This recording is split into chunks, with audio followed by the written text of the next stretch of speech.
کے بعد دوسری اسلامی ریاست پاکستان کا قیام، اور اس کے وجود کے لیے بھی مسلمانوں کو کئی زیادہ قربانیاں سہنی پڑی۔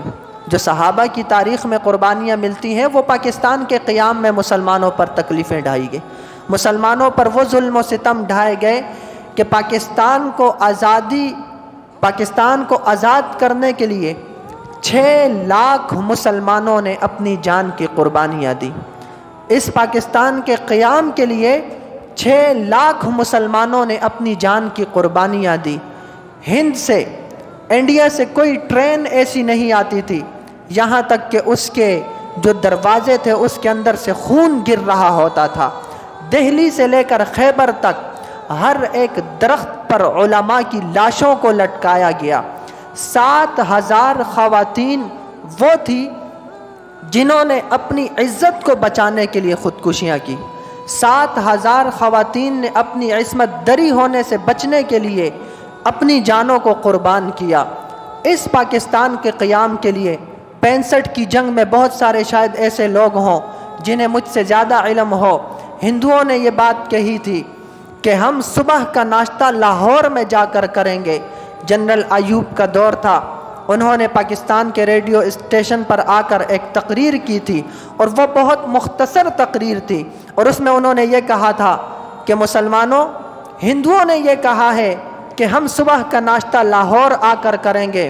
انہوں نے ایک ایسی قوم کو پکارا ہے جو قوم اللہ کو ماننے والی ہے، انہوں نے ایک ایسی قوم کو پکارا ہے جو قوم رسول اللہ صلی اللہ علیہ وسلم کو اپنا آخری نبی ماننے والی ہے، اور انہوں نے ایک ایسی قوم کو پکارا ہے جنہوں نے اللہ کی کتاب کلام پاک کو اپنے سینوں سے لگایا ہے۔ مسلمانوں، اٹھو اور ان ہندوؤں کا مقابلہ کرو۔ تاریخ نے پھر وہ منظر دیکھا کہ مسلمانوں کے بچوں نے اپنے جسموں کے ساتھ بم باندھ کر ٹینکوں کے نیچے لیٹے۔ تاریخ نے پھر وہ منظر دیکھا کہ مسلمان لوگوں نے اپنی فوج کے ساتھ شانہ بشانہ کھڑے ہو کر کفار کا مقابلہ کیا اور ہندوؤں کو ایسی شکست دی۔ 17 دن تقریباً وہ جنگ رہی۔ ان 17 دنوں میں پاکستان کے اندر کوئی چوری نہیں ہوئی، ان 17 دنوں میں پاکستان کے اندر زنا کا کوئی واقعہ نہیں ہوا، ان 17 دنوں میں پاکستان کے اندر شراب نوشی کا کوئی واقعہ نہیں ہوا، ان 17 دنوں میں پاکستان کے اندر کوئی جرائم پیشہ واقعات نہیں ہوئے۔ اس وجہ سے کہ مسلمان جب بھی لڑتا ہے وہ ہتھیار کی بنیاد پر نہیں لڑتا، وہ اپنے ایمانی جذبے سے لڑتا ہے۔ اور اس موقع پر اعلان کیا گیا کہ پاکستان کی فوج کو خون کی ضرورت ہے۔ لاہور کی ہسپتال آج بھی گواہی دے رہی ہے کہ اتنے مسلمان اپنی فوج کو خون دینے کے لیے تیار ہو گئے تھے کہ ان کے پاس خون جمع کرنے کے لیے اشیاء ختم ہو گئی تھی۔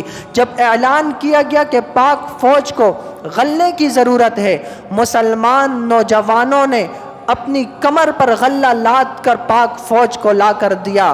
مسلمان عورتوں نے اپنی گود کے اندر گندم لا کر وہ پاک فوج کے قدموں میں ڈالی تھی۔ مسلمان بچوں نے اپنے ہاتھوں کے اندر غلہ اٹھا کر وہ پاک فوج کے سامنے لے جا کر ڈالا۔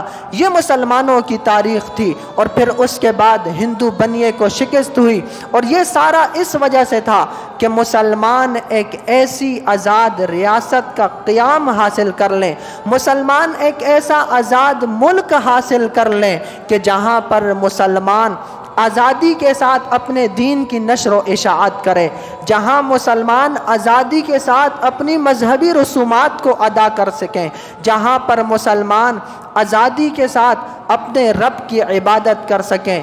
یہ آزادی اللہ کی بہت بڑی نعمت ہے، اس نعمت پر اللہ کا جتنا شکر ادا کیا جائے وہ کم ہے۔